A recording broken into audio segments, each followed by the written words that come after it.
Claire Dumas pousse la porte vitrée du CHU de Lille à 6h12 du matin, ce 23 mai 1989. Les néons du hall d'accueil clignotent faiblement derrière elle. Son badge magnétique pend encore à sa blouse froissée, marquée par une garde de 12 heures en soins intensifs. Elle traverse le parking du personnel sans se presser, les clés de son appartement déjà serrées dans sa main droite. Personne ne sait encore qu'elle ne franchira jamais le seuil de chez elle. Le trajet jusqu'à son logement ne fait que 450 mètres. Claire connaît chaque trottoir, chaque vitrine fermée, chaque porte cochère de ce quartier ouvrier qu'elle emprunte tous les matins depuis 3 ans. Elle marche d'un pas régulier, fatiguée mais habituée à cette routine nocturne. Un témoin la voit disparaître au coin de la rue Solferino, avalée par la brume matinale qui stagne entre les façades de briques rouges. C'est la dernière fois qu'on l'aperçoit vivante. 3 heures plus tard, sa collègue Sophie Marchand frappe à sa porte. Pas de réponse. Elle appelle chez les parents de Claire, puis au CHU. Personne ne l'a vue. Le sac à main de l'infirmière est retrouvé intact sur le siège arrière de sa voiture, stationné exactement là où elle l'avait garé la veille.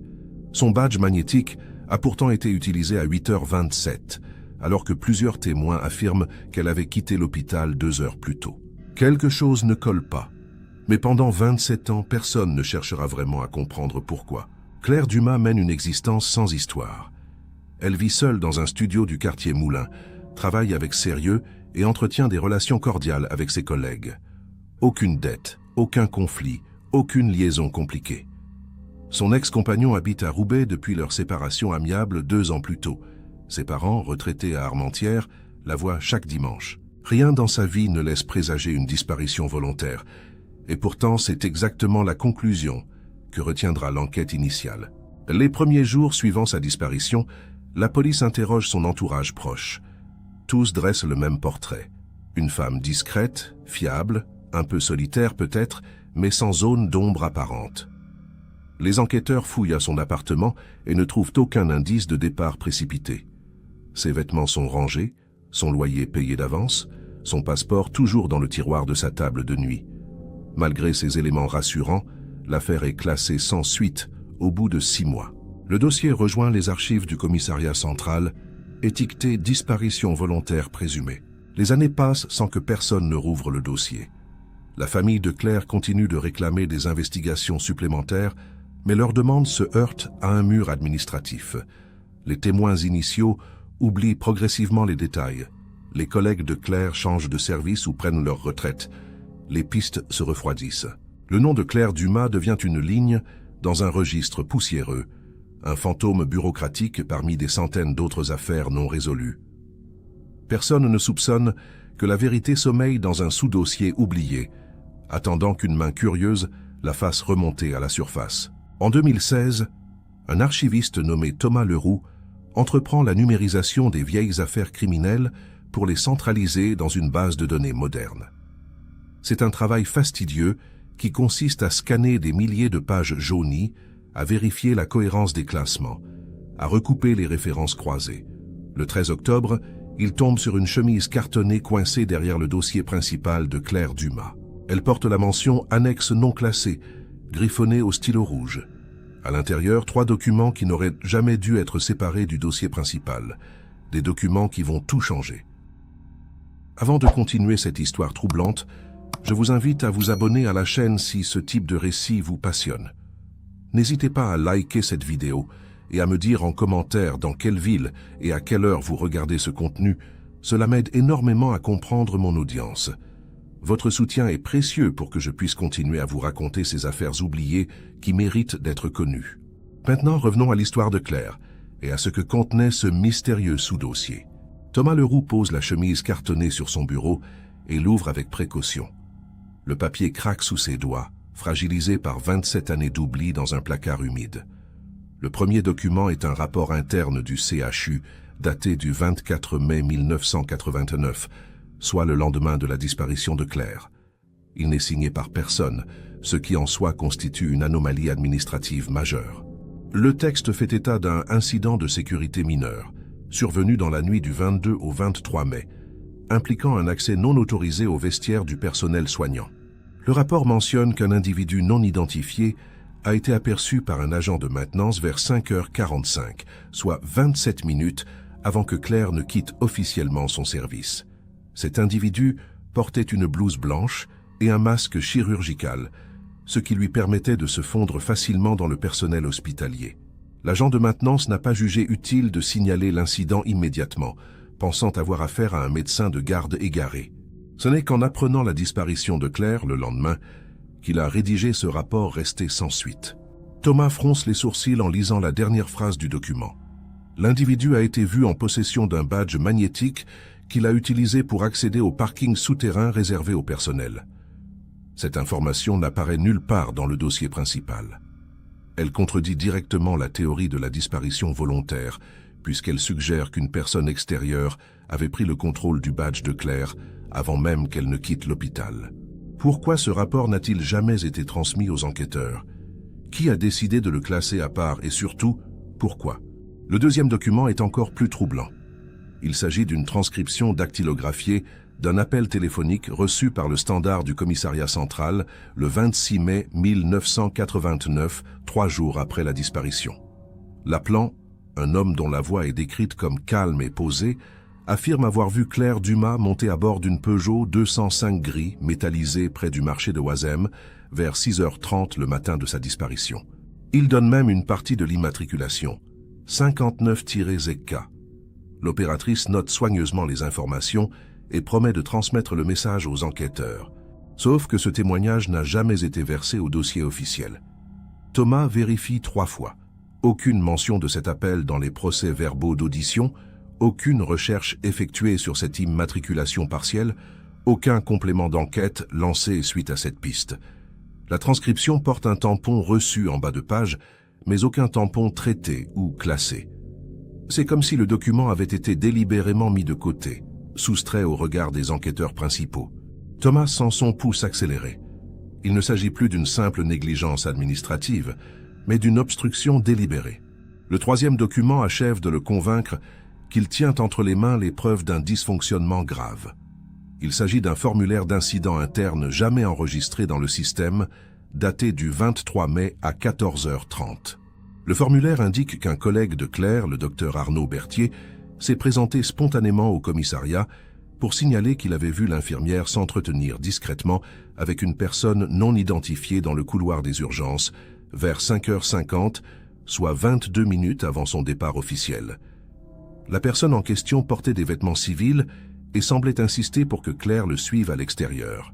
Le docteur Berthier précise dans sa déposition que Claire semblait mal à l'aise, qu'elle jetait des regards inquiets autour d'elle, comme si elle craignait d'être vue en compagnie de cet homme. Il ajoute qu'il a trouvé ce comportement inhabituel chez une collègue habituellement si sereine. Pourtant, lorsque Thomas consulte les procès-verbaux d'audition du dossier principal, le nom d'Arnaud Berthier n'y figure pas. Le médecin n'a jamais été formellement interrogé, et son témoignage semble avoir été purement et simplement effacé des archives officielles. Quelqu'un a fait en sorte que ces informations cruciales ne remontent jamais à la surface. Thomas Leroux prend une photo de chaque document avec son téléphone portable, puis referme soigneusement la chemise cartonnée. Il sait qu'il devrait simplement signaler cette découverte à sa hiérarchie et reprendre son travail de numérisation. Mais quelque chose le retient. Peut-être le regard doux de Claire sur la photo d'identité agrafée au dossier. Peut-être la pensée de ses parents vieillissants qui attendent toujours des réponses. Ou peut-être simplement ce sentiment instinctif qu'une injustice majeure a été commise. Il glisse la chemise dans son sac à dos et quitte les archives sans en parler à personne. Le soir même, installé à son bureau chez lui, Thomas entreprend de vérifier les informations contenues dans les documents. Il commence par rechercher l'immatriculation partielle 59-ZK dans les bases de données publiques accessibles en ligne. En 2016, de nombreux services de recherche permettent de retrouver des véhicules enregistrés dans les années 90. Il obtient une liste de 7 Peugeot 205 correspondant à ces critères, toutes immatriculées dans le département du Nord entre 1986 et 1989. 3 d'entre elles sont gris métallisées. Thomas note soigneusement les noms des propriétaires. Le premier est décédé en 1993, le deuxième habite désormais en Bretagne et n'a aucun lien apparent avec l'affaire. Le troisième s'appelle Didier Fontaine, 49 ans en 1989, domicilié à Roubaix. Thomas tape le nom dans un moteur de recherche et découvre que Didier Fontaine a été condamné en 1995 pour complicité d'escroquerie et faux en écriture. Rien de violent, mais cela établit un profil d'homme habitué à manipuler les systèmes administratifs. Un frisson parcourt l'échine de Thomas. Et si cet homme avait été impliqué dans la disparition de Claire? Il poursuit ses recherches en tentant de retrouver la trace du docteur Arnaud Berthier. Il consulte l'annuaire des médecins français et découvre qu'Arnaud Berthier a quitté le CHU de Lille en 1991, soit 2 ans après la disparition de Claire. Il a ensuite exercé dans une clinique privée à Lyon avant de prendre sa retraite en 2012. Thomas hésite longuement, puis compose le numéro de téléphone fixe qui apparaît dans l'annuaire en ligne. Après 3 sonneries, une voix masculine fatiguée décroche. « Allô ?» Thomas prend une grande inspiration et se lance dans une explication rapide de sa découverte. Le docteur Berthier reste silencieux pendant plusieurs secondes après que Thomas a terminé son récit. Puis, d'une voix chargée d'émotion, il murmure « J'ai attendu cet appel pendant 27 ans. » Il explique qu'il s'était effectivement présenté au commissariat le 23 mai 1989 pour signaler ce qu'il avait vu, mais qu'on lui avait assuré que son témoignage serait enregistré et qu'on le recontacterait si nécessaire. Personne ne l'a jamais rappelé. Il a tenté à plusieurs reprises de relancer l'enquête, mais on lui a répondu que l'affaire était classée et qu'il n'y avait aucune raison de rouvrir le dossier. Le médecin ajoute un détail qui glace le sang de Thomas. L'homme avec qui Claire parlait ce matin-là portait une veste en cuir sombre et avait une cicatrice visible sur la joue gauche.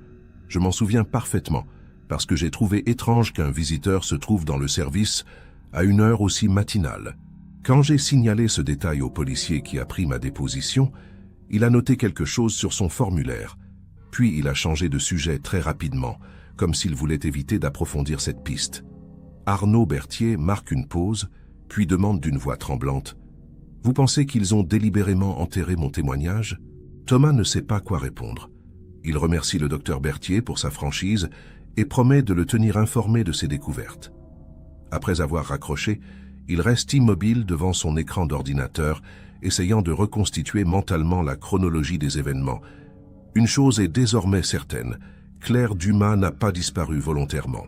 Elle a été approchée par un homme inconnu dans l'hôpital, puis aperçue montant dans un véhicule identifiable, et plusieurs témoignages cruciaux ont été systématiquement écartés de l'enquête officielle. Quelqu'un, au sein de la police ou de l'administration, a fait en sorte que cette affaire ne soit jamais résolue. Mais pourquoi? Qui avait intérêt à protéger le ou les responsables de la disparition de Claire? Et surtout, que lui est-il arrivé après qu'elle soit montée dans cette Peugeot gris métallisé? Thomas sent qu'il est en train de déterrer quelque chose de bien plus vaste qu'une simple négligence policière. Il décide de poursuivre ses recherches, conscient qu'il s'aventure peut-être sur un terrain dangereux. Mais le visage souriant de Claire sur la photo d'identité le pousse à continuer, malgré le nœud d'angoisse qui commence à se former dans son estomac. Le lendemain matin, Thomas Leroux se rend discrètement à la bibliothèque municipale de Lille pour consulter les archives de presse de 1989. Il veut savoir comment la disparition de Claire a été couverte par les médias locaux à l'époque. Il s'installe devant un lecteur de microfilm et commence à dérouler les éditions de La Voix du Nord et de Nord-Éclair des semaines suivant le 23 mai. Les premiers articles mentionnent brièvement la disparition d'une infirmière du CHU, mais le ton reste factuel, presque détaché. Aucune hypothèse criminelle n'est évoquée. À partir du début juin, les articles se font plus rares. Le 7 juin, un entrefilet de 4 lignes annonce que l'enquête n'a révélé aucun élément suspect et que la police privilégie la piste de la disparition volontaire. C'est tout. Pas d'interview de la famille, pas de témoignages de proches, pas d'appel à témoins relayés par la presse. Thomas trouve cette absence de couverture médiatique étrange pour une affaire impliquant une jeune femme sans histoire disparue en plein centre-ville. D'autres disparitions survenues la même année ont bénéficié d'une attention bien plus soutenue. Il note également qu'aucun journaliste ne semble avoir eu accès aux détails troublants qu'il a découverts dans le sous-dossier. Ni l'incident de sécurité au CHU, ni l'appel téléphonique concernant la Peugeot, ni le témoignage du docteur Berthier ne sont mentionnés. C'est comme si une chape de silence s'était abattue sur l'affaire dès les premiers jours. Thomas se demande si les journalistes n'ont tout simplement pas eu vent de ces informations, ou si quelqu'un s'est chargé de les dissuader de creuser plus loin. Dans les années 90, les relations entre police et presse locale étaient souvent teintées de complicité tacite. Thomas décide de contacter Sylvie Moreau, une journaliste d'investigation qui travaillait pour La Voix du Nord à la fin des années 80. Il la retrouve 2 jours plus tard dans un café du Vieux-Lille. Sylvie est une femme d'une 60aine d'années, aux cheveux gris courts et au regard vif. Elle se souvient vaguement de l'affaire Claire Dumas, mais avoue ne pas avoir participé à sa couverture. À l'époque, c'est mon collègue Franck Delmas qui s'occupait des faits divers. Il est décédé il y a 5 ans. Mais je me rappelle qu'il était frustré de ne pas pouvoir approfondir certaines affaires. Il disait souvent que la police lui mettait des bâtons dans les roues. Thomas lui montre les photocopies des documents qu'il a découverts. Sylvie les parcourt rapidement, puis lève les yeux, stupéfaite. Vous vous rendez compte de ce que cela signifie? Si ces documents sont authentiques, cela prouve qu'il y a eu une obstruction volontaire. Quelqu'un, probablement au sein de la hiérarchie policière, a fait en sorte que cette affaire soit étouffée. Pourquoi? Qu'est-ce que Claire Dumas savait ou qu'est-ce qu'elle représentait pour qu'on prenne autant de risques pour la faire disparaître? La journaliste sort son carnet de notes et commence à griffonner des questions, le visage concentré. Elle promet à Thomas de mener ses propres recherches et de le recontacter rapidement. 3 jours plus tard, elle l'appelle avec une information qui fait basculer l'enquête dans une nouvelle dimension. Sylvie a retrouvé un ancien collègue de Claire, un infirmier nommé Marc Leduc, qui a accepté de témoigner anonymement. Marc révèle que Claire avait découvert quelque chose de compromettant dans les jours précédant sa disparition. Elle lui avait confié, sans entrer dans les détails, qu'elle avait remarqué des anomalies dans la gestion des stocks de médicaments du service de soins intensifs. Elle pensait qu'il y avait un trafic organisé en interne, mais elle n'avait pas encore de preuves solides. Cette révélation change tout. Si Claire avait effectivement mis au jour un trafic de médicaments au sein du CHU, cela pourrait expliquer pourquoi elle a été ciblée. Les trafics de médicaments hospitaliers étaient monnaie courante dans les années 90, souvent organisés par des réseaux impliquant des employés peu scrupuleux et parfois même des membres de l'administration. Si Claire avait menacé de dénoncer ce système, elle devenait une cible à éliminer. Marc Leduc ajoute qu'il n'a jamais osé parler de ses suspicions à la police, par peur de représailles. Il travaillait encore au CHU à l'époque et craignait pour sa sécurité. Thomas et Sylvie décident de concentrer leurs recherches sur l'entourage professionnel de Claire. Ils épluchent les registres du personnel du CHU pour identifier qui travaillait dans le même service qu'elle en 1989. Un nom attire leur attention. Gérard Morin, cadre administratif responsable de la gestion des stocks pharmaceutiques. Gérard Morin a pris une retraite anticipée en 1991, 2 ans après la disparition de Claire. Il a ensuite quitté la région pour s'installer dans le sud de la France. Ce départ précipité, peu de temps après l'affaire, semble suspect. Thomas entreprend de retrouver la trace de Gérard Morin. Il découvre qu'il vit désormais à Perpignan, dans une villa cossue qui semble bien au-dessus des moyens d'un ancien cadre hospitalier. Les recherches révèlent également que Morin a été brièvement impliqué dans une affaire d'escroquerie à l'assurance en 2003, mais qu'il n'a jamais été condamné. Thomas note ces informations et partage ses découvertes avec Sylvie. Ensemble, ils décident de se rendre à Perpignan pour tenter d'interroger Morin directement. C'est un pari risqué, mais ils estiment que c'est le seul moyen d'obtenir des réponses concrètes. Le voyage en train dure plusieurs heures. Thomas et Sylvie profitent de ce temps pour établir une stratégie d'approche. Ils savent que Morin n'acceptera probablement pas de parler librement s'il se sent menacé. Ils décident donc de se présenter comme des chercheurs travaillant sur un documentaire consacré au dysfonctionnement hospitalier des années 90, sans mentionner immédiatement le nom de Claire Dumas. L'idée est de le mettre en confiance avant d'aborder les questions sensibles. Sylvie, forte de son expérience journalistique, prend les devants pour mener l'entretien. Ils arrivent à Perpignan en fin d'après-midi et se rendent directement à l'adresse de Gérard Morin. La villa est située dans un quartier résidentiel calme, entouré d'un mur blanc surmonté de grilles en fer forgé. Thomas sonne à l'interphone. Une voix masculine, légèrement méfiante, demande qui ils sont. Sylvie se présente avec assurance. expliquant qu'ils réalisent un documentaire sur l'évolution des pratiques hospitalières et qu'ils souhaiteraient recueillir le témoignage d'anciens cadres ayant travaillé dans les grands CHU du Nord. Après un silence interminable, la grille s'ouvre lentement. Gérard Morin les accueille sur le perron. C'est un homme d'une 60aine d'années, aux cheveux grisonnants et au regard fuyant. Il les fait entrer dans un salon spacieux, décoré de meubles modernes.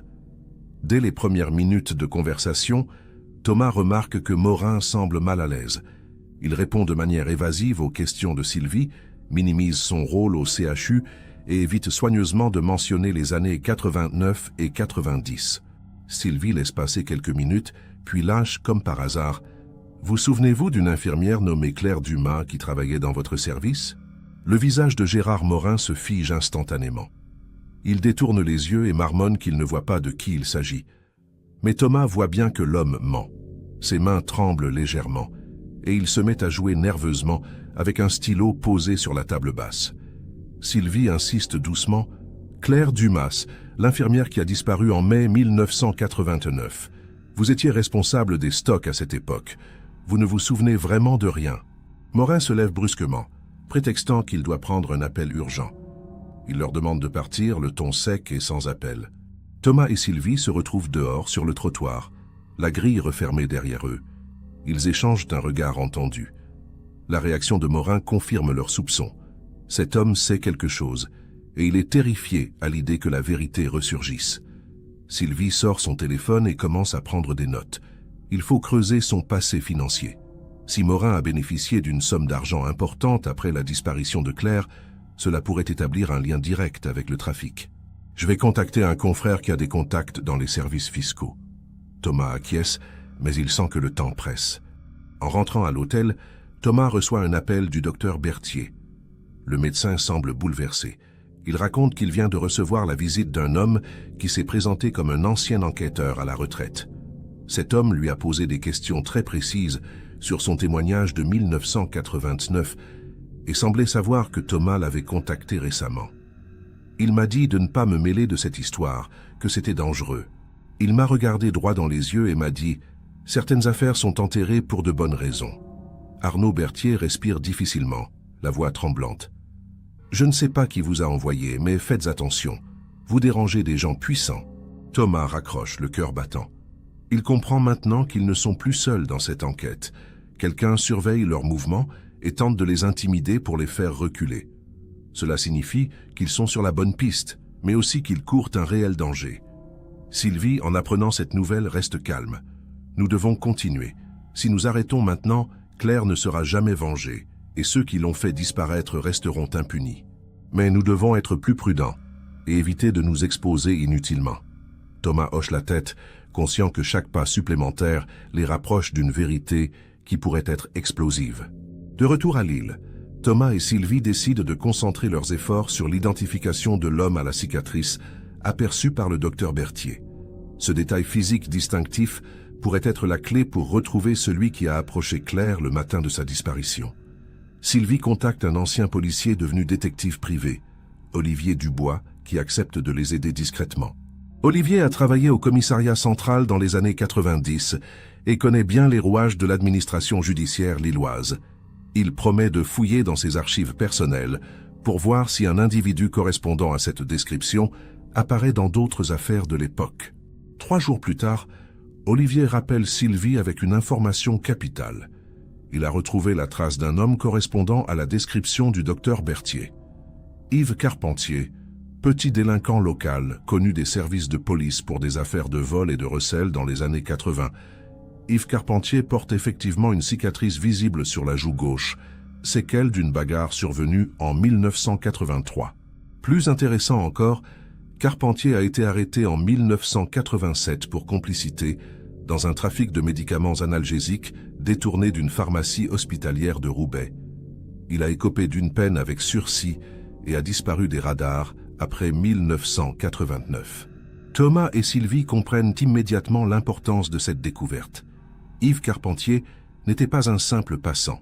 Il avait déjà été impliqué dans un trafic de médicaments hospitaliers 2 ans avant la disparition de Claire. Si Carpentier faisait partie d'un réseau opérant au CHU de Lille, il pourrait être l'homme de main chargé de faire taire Claire après qu'elle eut découvert le trafic. Olivier ajoute qu'il a retrouvé une adresse associée à Carpentier datant de 1988, un appartement dans le quartier de Five, à moins de 2 km du domicile de Claire. Cet élément renforce encore la probabilité d'un lien direct entre les deux individus.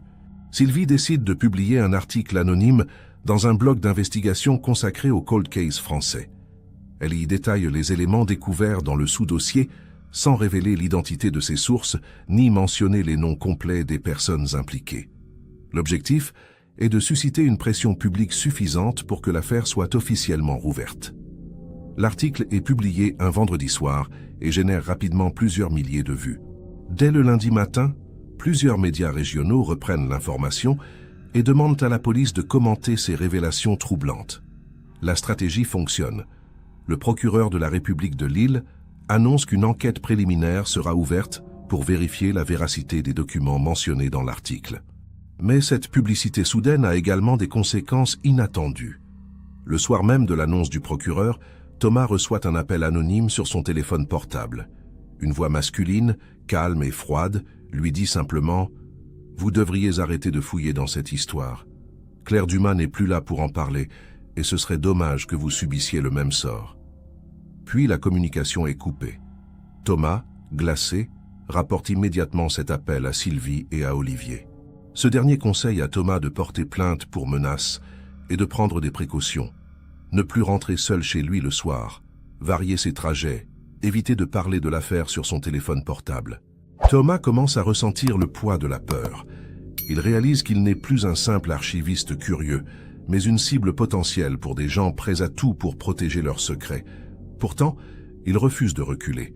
L'image de Claire Dumas, figée sur cette photo d'identité vieille de 27 ans, le pousse à continuer. Il sait que s'il abandonne maintenant, personne ne reprendra le flambeau et l'affaire retombera dans l'oubli. Sylvie, de son côté, redouble d'efforts pour retrouver la trace d'Yves Carpentier. Elle contacte d'anciens informateurs, épluche les registres des services sociaux, interroge des travailleurs sociaux ayant exercé dans les quartiers défavorisés de Lille dans les années 90. Au bout de 2 semaines de recherches intensives, Olivier Dubois parvient enfin à localiser Yves Carpentier. L'homme vit désormais sous un autre nom, dans une petite commune de l'Oise, à environ 100 km de Lille. Il travaille comme magasinier dans une entreprise de logistique et semble mener une vie discrète, loin de ses anciens réseaux. Olivier conseille à Thomas et Sylvie de ne pas l'approcher directement, car cela pourrait le faire fuir. Il propose plutôt de surveiller ses mouvements pendant quelques jours pour évaluer s'il est toujours en contact avec d'éventuels complices. Thomas accepte cette stratégie, bien qu'il brûle d'envie de confronter Carpentier immédiatement. Pendant ce temps, l'enquête préliminaire officielle progresse lentement. Le procureur nomme un magistrat instructeur chargé d'auditionner les témoins mentionnés dans le sous-dossier. Le docteur Berthier est convoqué et confirme sous serment son témoignage de 1989. Gérard Morin, lui aussi convoqué, refuse de répondre aux questions et fait valoir son droit de garder le silence. Cette attitude défensive renforce les soupçons qui pèsent sur lui. Le magistrat ordonne une expertise comptable pour vérifier les flux financiers de Morin, après 1989. Les résultats de cette expertise mettront plusieurs mois à arriver, mais ils promettent d'être révélateurs. Olivier Dubois, après plusieurs jours de surveillance, découvre qu'Yves Carpentier rencontre régulièrement un homme plus âgé dans un café discret de Compiègne. Les deux hommes semblent se connaître de longue date et discutent à voix basse, jetant régulièrement des regards méfiants autour d'eux. Olivier parvient à prendre plusieurs photos de cet homme mystérieux et les transmet à Sylvie. Après quelques recherches, elle identifie l'individu. Il s'agit de Michel Delattre, ancien employé du CHU de Lille, ayant travaillé comme brancardier dans les années 90. Delattre a quitté l'hôpital en 1991, peu après le départ de Gérard Morin. Ce nouveau lien commence à dessiner les contours d'un réseau organisé. Thomas et Sylvie comprennent qu'ils sont en train de reconstituer un puzzle complexe, impliquant plusieurs personnes liées au CHU de Lille. Il ne s'agit pas d'un acte isolé commis par un déséquilibré, mais d'une opération planifiée visant à éliminer un témoin gênant. Claire Dumas avait découvert un trafic organisé, probablement piloté par Gérard Morin, avec l'aide de complices comme Yves Carpentier et Michel Delattre. Lorsque Claire a menacé de tout révéler, ils ont décidé de la faire disparaître. Mais comment l'ont-ils tuée? Et surtout, où ont-ils caché son corps? Ces questions restent sans réponse, et c'est ce qui pousse Thomas et Sylvie à intensifier leurs recherches. Olivier propose une nouvelle piste. Retrouver la Peugeot 205 gris métallisé mentionnée dans l'appel téléphonique anonyme du 26 mai 1989. Si ce véhicule appartenait à Didier Fontaine, comme les recherches l'ont suggéré, il faut déterminer quel lien existait entre Fontaine et le réseau opérant au CHU. Olivier utilise ses contacts dans les services d'immatriculation pour obtenir une copie du dossier de Fontaine. Il découvre que Fontaine travaillait comme transporteur indépendant dans les années 90 et qu'il effectuait régulièrement des livraisons pour des entreprises pharmaceutiques. Ce détail établit un lien direct avec le trafic de médicaments. Sylvie parvient à retrouver Didier Fontaine, qui vit désormais dans un mobil-home délabré près de Dunkerque. L'homme, marqué par l'alcool et les années, accepte de parler en échange d'une petite somme d'argent. Il avoue avoir prêté sa voiture à Yves Carpentier le matin du 23 mai 1989, sans poser de questions. Carpentier lui avait dit qu'il devait récupérer quelqu'un pour un travail urgent. Fontaine affirme n'avoir jamais su ce qui s'était passé ce jour-là et jure qu'il n'a pas participé à la disparition de Claire. Cependant, il reconnaît que Carpentier et Delattre faisaient partie d'un réseau de revendeurs de médicaments détournés et que Morin était leur contact à l'intérieur du CHU. Cette confession, même partielle, constitue un élément de preuve essentiel. Sylvie enregistre l'entretien avec l'accord de Fontaine et transmet immédiatement l'enregistrement au magistrat instructeur. Celui-ci ordonne l'arrestation immédiate d'Yves Carpentier et de Michel Delattre. Les deux hommes sont interpellés le lendemain matin à leur domicile respectif. Gérard Morin, lui aussi placé en garde à vue, continue de nier toute implication. Mais les preuves s'accumulent contre lui. L'expertise comptable révèle des dépôts d'argent liquide importants sur ses comptes bancaires entre 1989 et 1991, sommes incompatibles avec son salaire de cadre hospitalier. Thomas suit l'évolution de l'enquête avec un mélange de soulagement et d'angoisse. Il sait que les arrestations constituent une victoire importante, mais il craint que les responsables de la disparition de Claire ne parviennent à négocier des peines réduites en échange de leur silence. Il a vu trop d'affaires se terminer par des non-lieux ou des arrangements judiciaires pour croire aveuglément en la justice. Pourtant, pour la première fois depuis 27 ans, la vérité sur ce qui est arrivé à Claire Dumas est sur le point d'éclater. Il ne reste plus qu'à espérer que les coupables parlent et révèlent enfin où ils ont caché le corps de l'infirmière. Les interrogatoires d'Yves Carpentier et de Michel Delattre commencent dès leur placement en garde à vue. Les deux hommes adoptent initialement une stratégie de déni total, affirmant ne rien savoir sur la disparition de Claire Dumas. Mais le magistrat instructeur, armé des preuves rassemblées par Thomas, Sylvie et Olivier, parvient à les confronter à leurs contradictions. Carpentier craque en premier. Après 16 heures d'interrogatoire épuisé et acculé, il finit par avouer qu'il a effectivement approché Claire Dumas le matin du 23 mai 1989, sur ordre de Gérard Morin. Son rôle était de la convaincre de monter dans la voiture pour discuter d'un arrangement. Carpentier explique que Morin avait appris que Claire préparait un dossier sur les anomalies qu'elle avait constatées dans la gestion des stocks de médicaments. Morin craignait que ce dossier ne remonte jusqu'à la direction du CHU et ne mette au jour le trafic qu'il orchestrait depuis plusieurs années. Il avait donc chargé Carpentier de faire pression sur Claire pour qu'elle abandonne ses recherches. Selon Carpentier, l'objectif initial n'était pas de la tuer, mais simplement de la menacer suffisamment pour qu'elle se taise. Cependant, les choses ont dégénéré. Claire a refusé de monter dans la voiture et a menacé d'appeler la police. Carpentier affirme que Delattre, qui était au volant, a alors pris une décision radicale. Michel Delattre, confronté aux aveux de Carpentier, finit par craquer à son tour.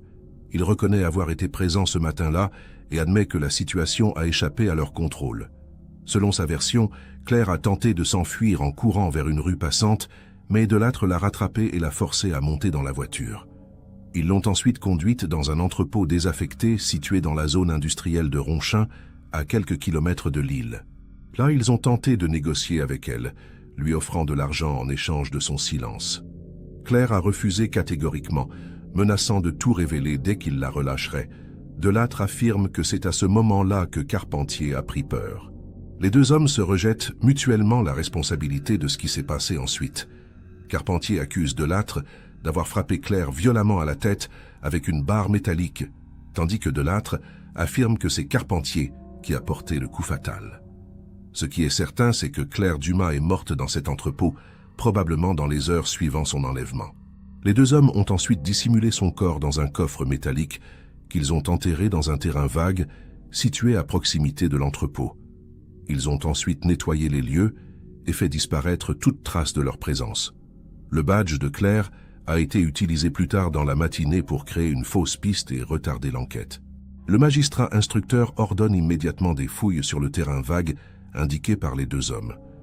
Une équipe de techniciens scientifiques accompagnés de chiens spécialisés se rend sur place et commence à quadriller la zone. Après 2 jours de recherches intensives, ils découvrent effectivement un coffre métallique enfoui à environ 1 mètre de profondeur. Le coffre est extrait avec précaution et ouvert sur place. À l'intérieur, les restes osseux d'une femme, ainsi que des lambeaux de tissu correspondant à la tenue que portait Claire le jour de sa disparition. L'identification formelle est confirmée par analyse ADN quelques jours plus tard. Claire Dumas est enfin retrouvée, 27 ans après avoir été brutalement assassinée. La nouvelle de cette découverte fait l'effet d'une bombe médiatique. Tous les grands journaux nationaux relaient l'information, et l'affaire devient le symbole des dysfonctionnements judiciaires des années 90. Les parents de Claire, aujourd'hui âgés de plus de 80 ans, expriment leur soulagement mêlé de douleur. Ils remercient publiquement Thomas Leroux, Sylvie Moreau et Olivier Dubois pour leur acharnement à faire éclater la vérité.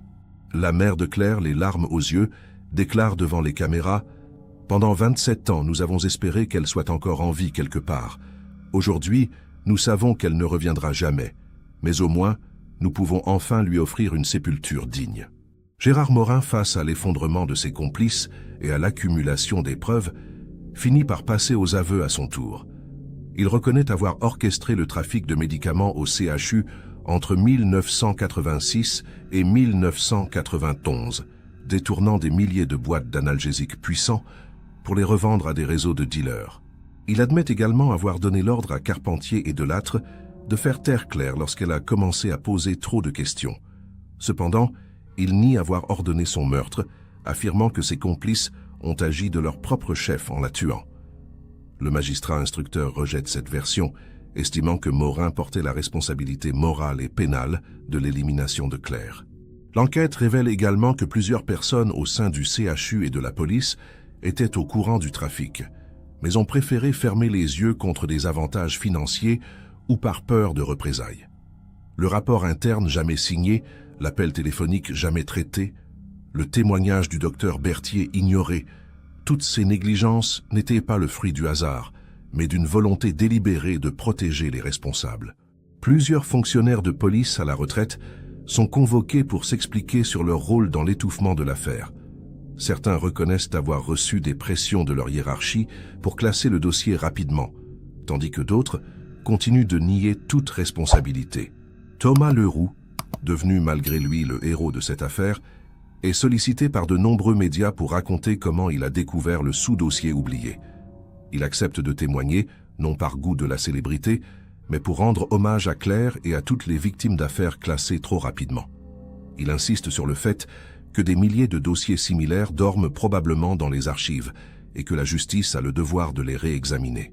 Son témoignage pousse les autorités à lancer une vaste opération de révision des cold cases datant des années 90, dans l'espoir de résoudre d'autres affaires laissées en suspens. Sylvie Moreau, de son côté, publie une série d'articles détaillant les coulisses de l'enquête.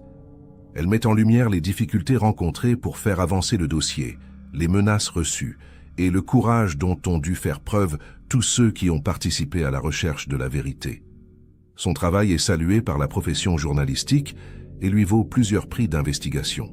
Elle consacre une grande partie de ses revenus à créer une association d'aide aux familles de disparus afin que d'autres puissent bénéficier du même soutien que celui dont a bénéficié la famille de Claire Dumas. Le procès d'Yves Carpentier, Michel Delattre et Gérard Morin s'ouvre devant la cour d'assises du Nord 18 mois après la découverte du corps de Claire. Les 3 hommes sont poursuivis pour enlèvement, séquestration, meurtre avec préméditation et dissimulation de cadavres. L'audience dure 2 semaines et attire une foule considérable de journalistes et de curieux. Les parents de Claire assistent à toutes les séances, dignes et silencieux, écoutant avec douleur le récit détaillé des derniers instants de leur fille. Les avocats de la défense tentent de minimiser la responsabilité de leurs clients, invoquant le contexte social difficile et l'absence d'intention meurtrière initiale. Mais le jury reste insensible à ces arguments. Les témoignages du docteur Berthier, de Marc Leduc et de Didier Fontaine viennent renforcer l'accusation. Chacun raconte à sa manière comment le réseau fonctionnait, comment les responsables couvraient leurs traces et comment Claire avait été sacrifiée pour protéger un système corrompu. Le verdict tombe après 3 jours de délibération. Yves Carpentier et Michel Delattre sont condamnés à 25 ans de réclusion criminelle pour meurtre.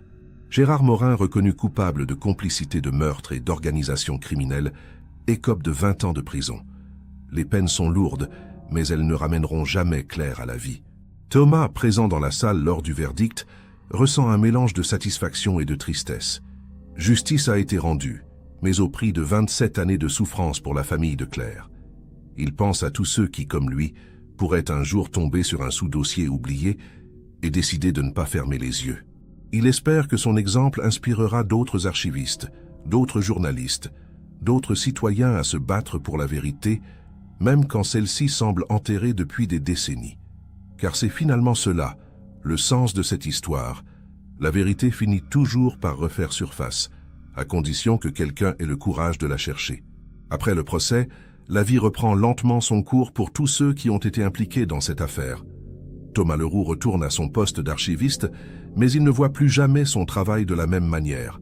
Chaque dossier qu'il manipule désormais est une histoire potentielle, une injustice qui attend peut-être d'être révélée. Il consacre ses soirées et ses week-ends à poursuivre la numérisation des archives criminelles, traquant les incohérences et les pièces manquantes avec une attention redoublée. Plusieurs fois, il tombe sur des anomalies similaires à celles du dossier Claire Dumas, et à chaque fois il signale ses découvertes aux autorités compétentes. Grâce à son travail acharné, 3 autres affaires de disparition datant des années 90 sont rouvertes. Dans 2 d'entre elles, des éléments nouveaux permettent d'identifier des suspects qui avaient échappé aux enquêtes initiales. Thomas reçoit même une distinction honorifique du ministère de la Justice pour son engagement en faveur de la vérité judiciaire. Mais il refuse de se considérer comme un héros, préférant se voir comme un simple citoyen qui a fait ce qu'il fallait faire. « N'importe qui à ma place aurait agi de la même façon », répète-t-il inlassablement aux journalistes. Pourtant, l'histoire prouve le contraire. Combien de personnes auraient eu le courage de sortir ce sous-dossier des archives et de risquer leur sécurité pour faire éclater la vérité? Sylvie Moreau, quant à elle, poursuit sa carrière de journaliste d'investigation avec une énergie renouvelée. L'affaire Claire Dumas lui a donné une visibilité nationale et lui ouvre les portes de grandes rédactions parisiennes. Mais elle choisit de rester à Lille, fidèle à ses racines et à son engagement envers les oubliés du système judiciaire.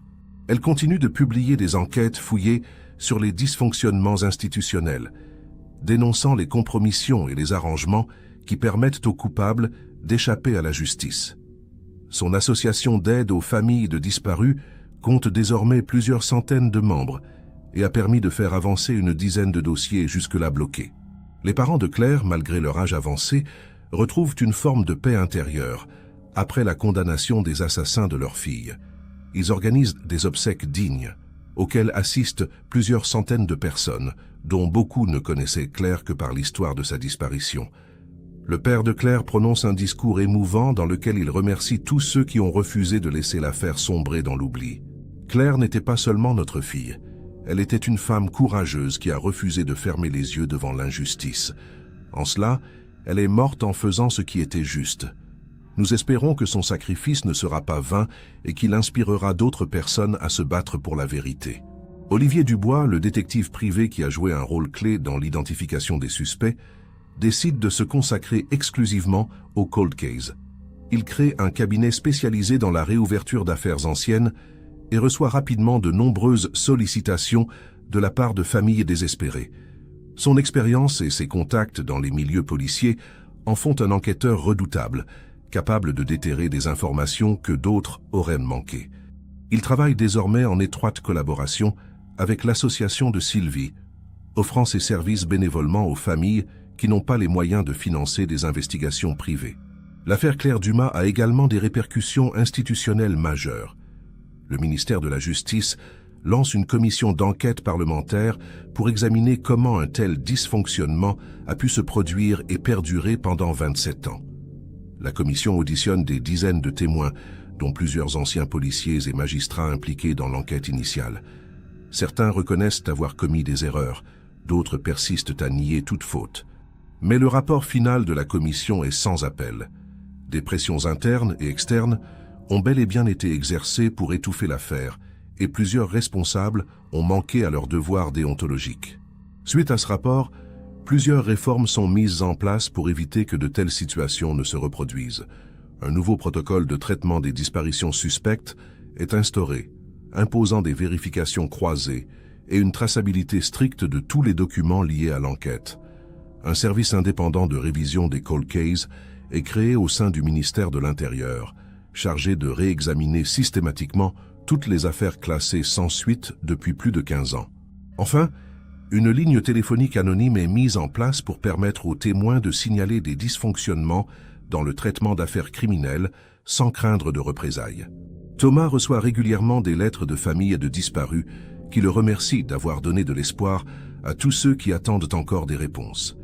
Certaines de ces lettres sont bouleversantes, racontant des années d'attente, de démarches administratives vaines, de portes fermées.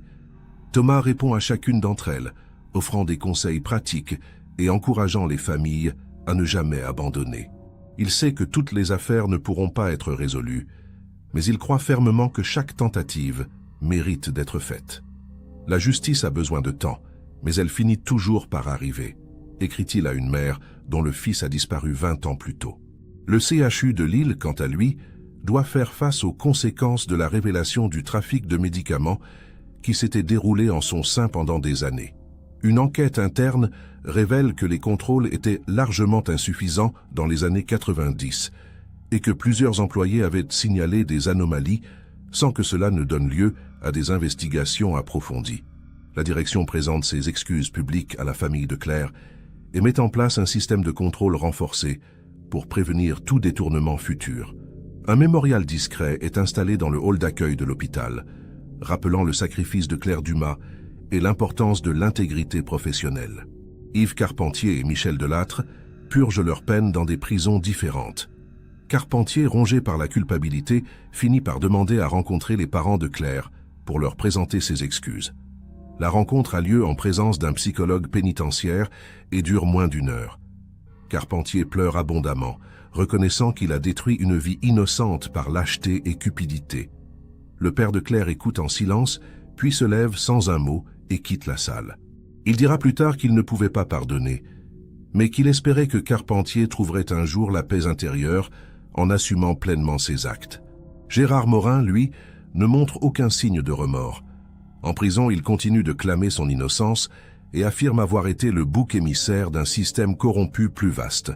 Ses tentatives d'appel sont systématiquement rejetées par les juridictions supérieures qui estiment que les preuves contre lui sont accablantes. Morin vieillit en prison, isolé et amer, refusant toute visite de sa famille qui a coupé les ponts avec lui.